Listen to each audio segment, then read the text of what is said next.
Частина другая. Поплавы. Раздзел 13. Будан. Будан быў зроблены на вышыні метраў 4. У кронах, сярод пераплеценага голля дуба і таўсценных вольхаў, што раслі разам на абрывістым беразе ракі. Вада ціха плыла ўнізе, часам закручвалася ў віры, і тады хвалі плёхалі ў бераг, лізалі жоўты пясок, вымываючы абламаныя голыя карані. Месца для Будана недзе з месяц назад выпадкова знайшоў Чэсь. Тады, у канцы красавіка, калі ўсё вакол было ўжо добра зялёным, прыпякала сонца, рыба, найбольш плоткі, не раставала, падымалася са сваіх цёмных глыбокіх ям да паверхні, заходзіла ў прыбярэжную шапаткую траву, на мель, дзе хапае ежы, і дзе зусім цёпла, дзе можна нават падрамаць, млява варушачы плаўнікамі. На вуды, аднак, рыба бралася слаба. Чэсь з Міхалам з паўдня цягалі на мелкаце стары дзіравы Міхалаў брэдзень. Тады тут жа, ля берага, купаліся, спрабавалі ў каламутнай вадзе лавіць плотак рукамі. Натомленыя, змерзлыя, паленаваліся несці дамоў мокры, цяжкі брэдзень. Усё адно, калі такая пагодка пастаіць яшчэ, заўтра зноў захочацца парыбачыць. У прыбярэжных кустах пакідаць брэдзень, які б стары і дзіравы ён не быў, не адважыліся. Чэсь задраў галаву, палез па крывой, тоўстай, без галін знізу вольсе, дабраўся да густую кроны, нырнуў туды і прапаў. «Гэй, сюды!» – пачуўся зверху яго голас. «Ды тут хату можна пабудаваць, сярод голля». Апынуўшыся наверсе, Міхал таксама не змог стрымаць захаплення. «Вось дзіва! Галіны самі так растуць, што нібыта шалаш. І відаць адсюль усё. І цябе, Чэсь, нават знізу за 2 крокі ніяк не было відно». Смела пакінуўшы тут, у шалашы брэдзень, на другі дзень хлопцы прыйшлі на гэтае месца не з пустымі рукамі. Яны прыцягнулі некалькі дашчаных скрынак, якія знайшлі на сметніку за мясцовай крамай. Акрамя таго, скрутак мяккага алюмініевага дроту, малаток, цвічкі і кавалак рубероіду. У той дзень ім было нават не да рыбы. Кіпела работа. На ніжнія паралельныя галіны паклалі дошкі, абплялі дротам, атрымалася падлога, усцягнулі наверх рубероід. Выдатная столь. Вось толькі на сцены не хапіла дошак. Але нічога, дзён наперадзе многа, як многа і скрынак ля крамы. На выхадныя прыязджаў з блізкай бярозы Міхалаў і Чэсяў сябар Змітрок. У яго бацькоў у паплавах было лецішча, толькі не ўнізе каля ракі, а пад лесам. Змітрака хлопцы заўсёды ахвотна бралі ў сваю кампанію, таму што ён гарадскі, а не задаецца, і таму што ён безадказны, зусім згаджаецца і слухаецца заўсёды як старэйшага Міхала, так і маладзейшага Чэся. Цяпер, калі надыходзілі выхадныя, ужо ўсе ўтрох, звязаныя, вядома, найстрогай тайнаю, уладкоўвалі Будан. І Будан пакрысе набываў усё больш абжыты, нават утульны, як хлопцам здавалася, выгляд. З'явіліся сценкі, зробленыя з тых жа дошак ад скрынак. На падлогу наслалі мяккага сухога моху. Усярэдзіне Будан аказаўся даволі вялікі, умяшчальны. Усім 3 хапала месца, яшчэ і заставалася. Можна было ляжаць, можна нават уставаць на ўвесь рост. Праўда, высокаму Міхалу даводзілася прыгінаць галаву. У кутку пры сценках збілі 2 палічкі, на якіх расклалі розную драбязу.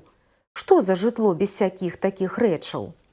Вудкі, коробачкі з кручкамі, волава на грузікі, рандылёк, адшараваны пяском, і ўсё адно са слядамі копаці па баках, чайнік, шкляночки з соллю, перцам, лістам, запалкі, сцізорык, нават тоўстая парафінавая свечка. На другой паліцы зброя, паляўнічы нож, самапалы, прымацаваныя да драўлянага ложа медныя трубкі, закляпаныя на канцах. Пад паліцамі ў кутку вылінялы да белага паходны заплечнік, які аддаў хлопцам Міхалаў бацька. Брэдзень, спінінг, гумавыя боты з высокімі халявамі. Былі ў будане і дзверы, густалістая галіна дуба, якая цалкам закрывала ўваход. Галіна спружыніла, адагнеш яе, пралезеш у будан, а яна пырх назад, і дзверы зачыніліся. І вось ты ў будане. Так здорава тут. Унізе цячэ плешчацца аб бераг вада. Па гэты бок відаць дарогу, чэсеву хату і агарод, іншыя блізкія дамы і агароды, помнік на пагорку. Ты ўсё і ўсіх бачыш, а цябе ніхто.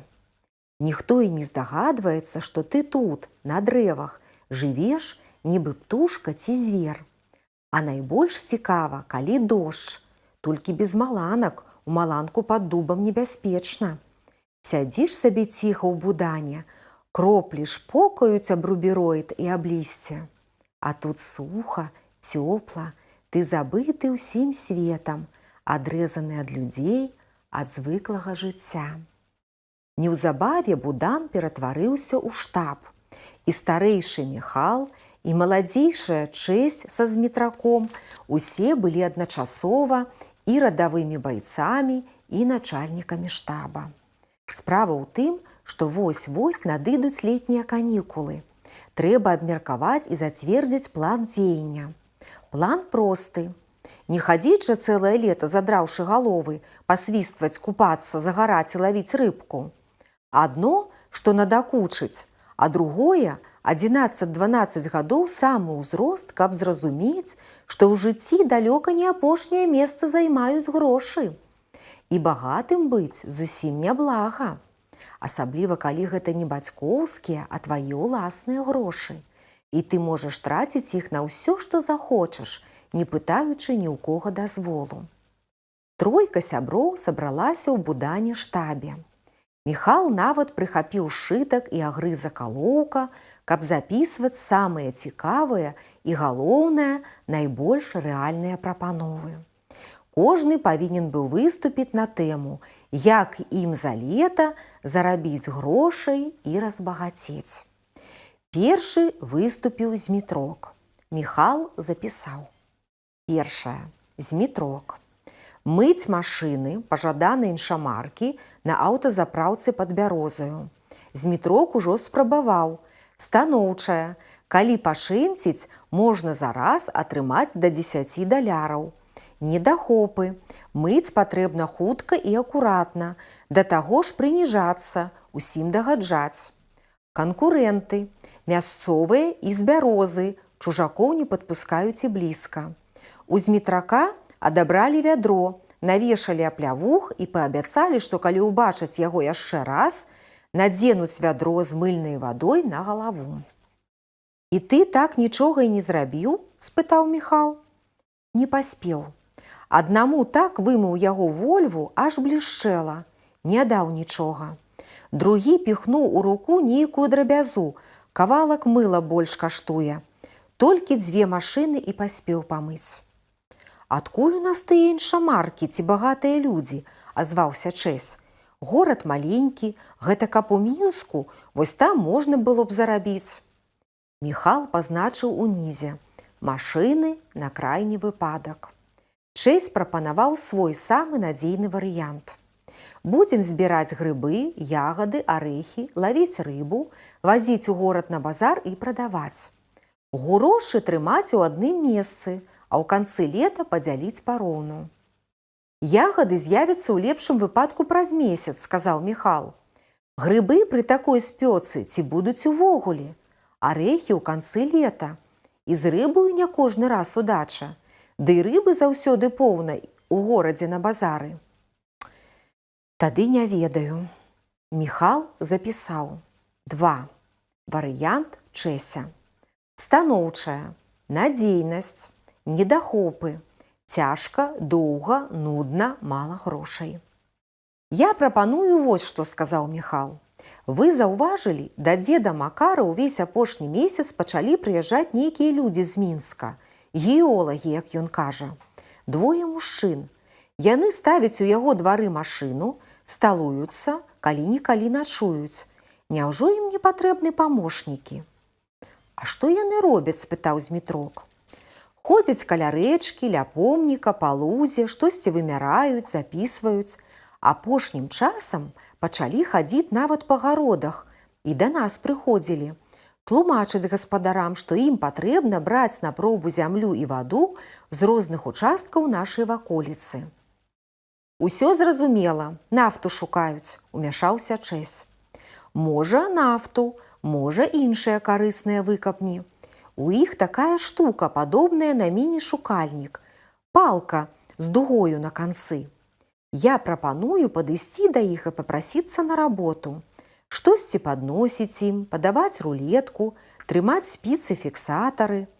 Калі хоць аднаго з нас возьмуць, і то добра. Калі не возьмуць, таксама не бяда. Мы нічога не трацім, а вось паспрабаваць варта. Быць на падхваце, на пабягушках, скрывіўся Чэсь. Тады ідзі машыны мыць. Машыны мыць? Ты сам сабе гаспадар. Хочаш мыеш, а хочаш не. А тут будзеш бегаць, як сабачка, ніякай волі. Але хай, я згодзін. Толькі разлік, далярамі і ў канцы кожнага дня, сказаў Чэсь. Гэта само сабою, а людзі яны не бедныя, па машыне відаць. Акрамя таго, яны часта з'язджаюць у Мінск, і работа іхняя стаіць. А яны маглі б на гэты час даваць нам заданне. Напрыклад, памераць участак, набраць той жа зямлі на пробу. Вырашана. Запісвай. І так, 3 пункт. Запісваў і голас чытаў Міхал. Станоўчая. Наяўныя грошы ў канцы дня. Недахоп. Ці трэба ім памочнікі. А ці не апярэдзілі нас? Прамовіў Змітрок, які заўсёды гаварыў мала, але трапна. Пра Курта забылі? Пры слове «Курт» паморшчыліся ўсе ўтрох. Гэта быў дзеда Макара ўнук, які жыў і вучыўся ў школе ў Бярозе, а на выхадныя, як і Змітрок, прыязджаў да дзеда ў Паплавы. 3 сябрам ён прыносіў шмат непрыемнасцей. Асабліва, калі ўцягнуў іх у адну гісторыю, пра якую і цяпер ім сорамна было ўспамінаць. Міхал пачухаў кончыкам алоўка патыліцу. Гэты паўсюль лезе. Але ўсё ж ён гарадскі, а мы з Чэсем мясцовыя. Жывём тут і больш ведаем. Нічога, сказаў Змітрок, праз тыдзень канікулы. Ён таксама будзе жыць у дзеда. Геолагі ў іх спыніліся, сталуюцца. Яго яны і возьмуць. Навошта ім мы, чужыя? Значыць, трэба паспрабаваць яго апярэдзіць. І пункт 4, падагульніў Міхал. Пастарацца дзе-небудзь знайсці грошы. Пільней прыглядацца каля крамы, каля аўтазапраўкі, асабліва ў горадзе на вакзале і ўвогуле на вуліцах. Гэта, Зміцер, цябе найбольш тычыцца. Ага, іранічна пасміхаўся Чэсь. Там ляжыць сярод вуліцы кашалёк, чакае яго, не дачакаецца. Раз хтосьці губляе грошы, значыць, хтосьці павінен іх і знаходзіць, спакойна сказаў Міхал. Запішам як варыянт. Чэсь і Зміцер не мелі нічога супраць такой логікі. Раздзел 14. Геолагі і дзед Макар. Цяпер трэба запісаць у сшытак пункт 5. Пошукі скарбу, сказаў Чэсь, забаўляючыся манетаю. Хоць і мала верыцца, калі шчыра. Яны з Міхалам ляжалі на мурагу за Чэсевай дрывотняю, разамлелыя на сонейку, ляніва аглядалі луг, рэчку, па горах з помнікам.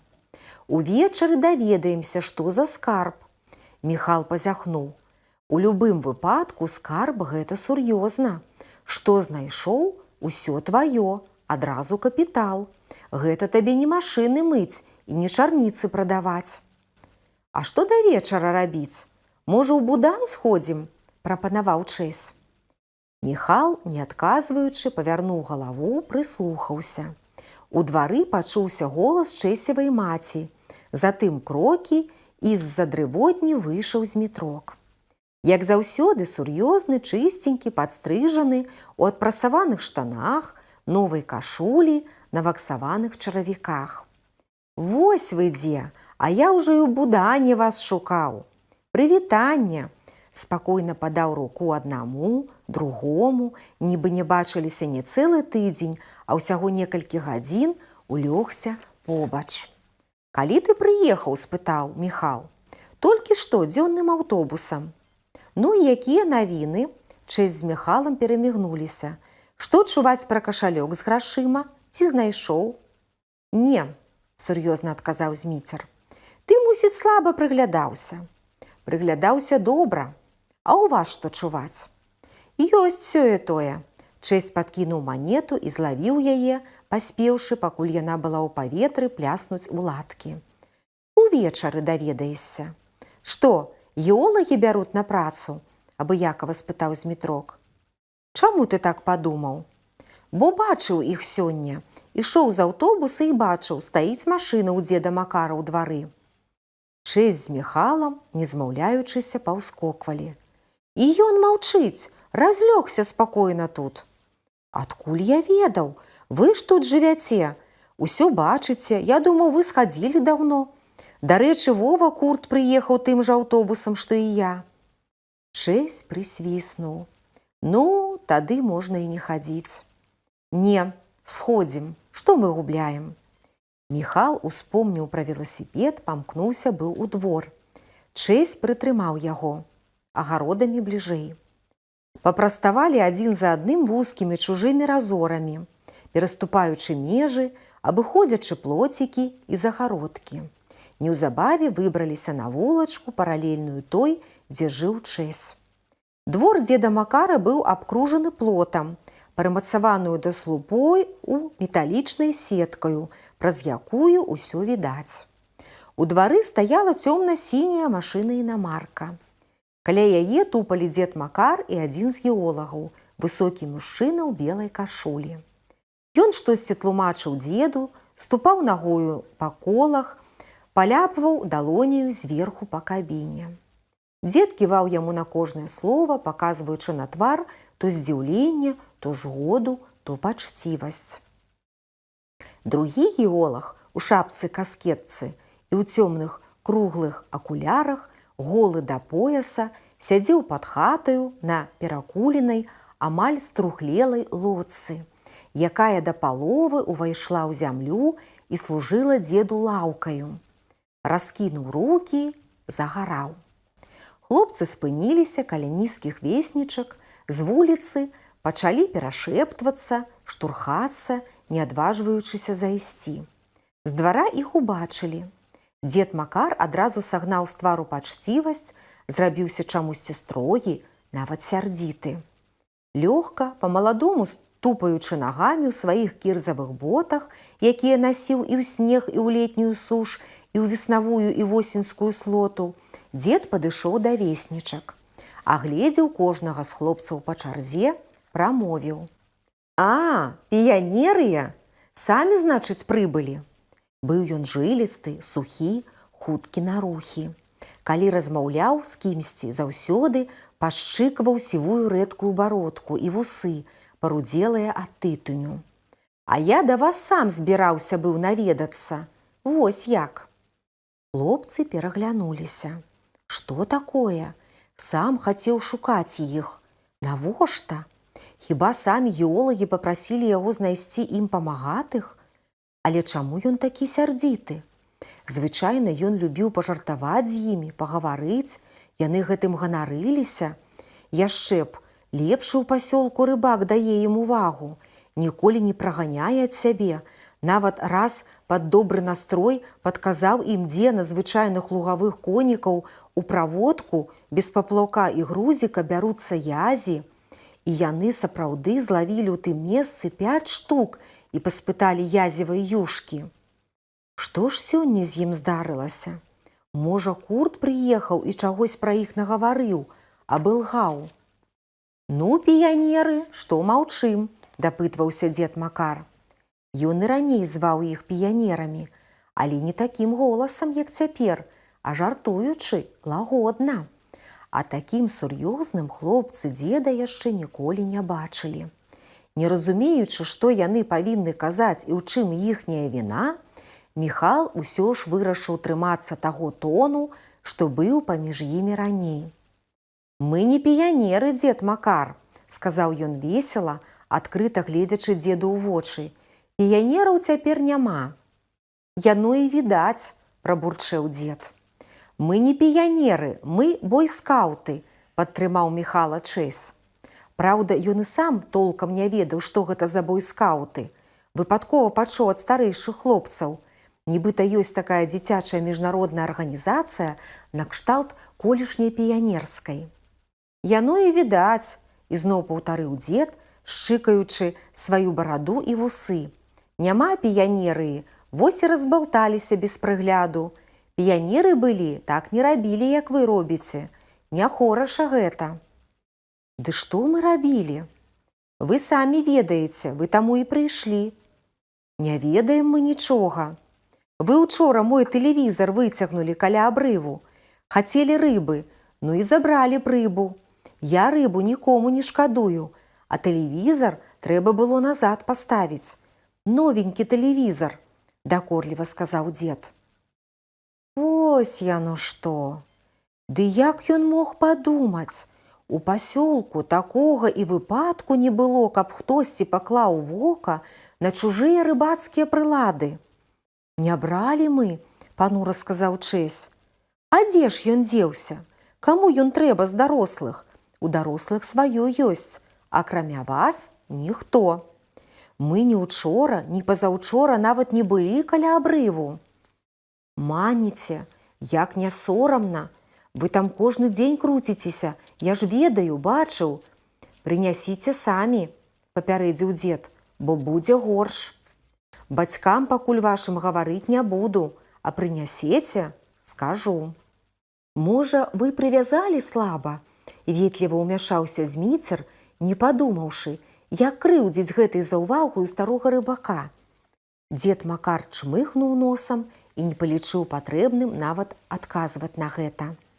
«Што такое, Макаравіч?» – крыкнуў геолаг, які загараў на перакуленай лодцы. Падняўся, памахаў рукамі, рабіў зарадку. Лена падышоў да іх, наставіў на хлопцаў свае цёмныя акуляры. «Ды вось, тэлевізар сцягнулі падшыванцы», – паскардзіўся дзед Макар. «Яшчэ і не прызнаюцца». «У чым прызнавацца, калі мы нават не бачылі вашага тэлевізара?» – сказаў Міхал. «Што?» – геолаг адразу напяўся, пачаў мацаць зашчапку веснічак. «Тэлевізар? Вось гэтая шпана? А ў міліцыю?» Хлопцы ўжо гатовы былі даць драпака, але дзед схапіў геолага за руку. «Не, не. Якая міліцыя? Свае людзі. Вы ж не думайце. Не той тэлевізар, што кіно паказвае. Тэлевізар, па-нашаму, такая сетачка. Сетачка метра 1,5. «А, сетка!» – геолаг адразу астыў. «Так, знізу грузік, які-небудзь металічны прэнт, а зверху паплавок, палка арэшнікавая. І гэтая сетачка стаіць у вадзе старчма, вертыкальна. Рыба заблытваецца, таму і тэлевізарам завём». Працяг будзе. Да сустрэчы!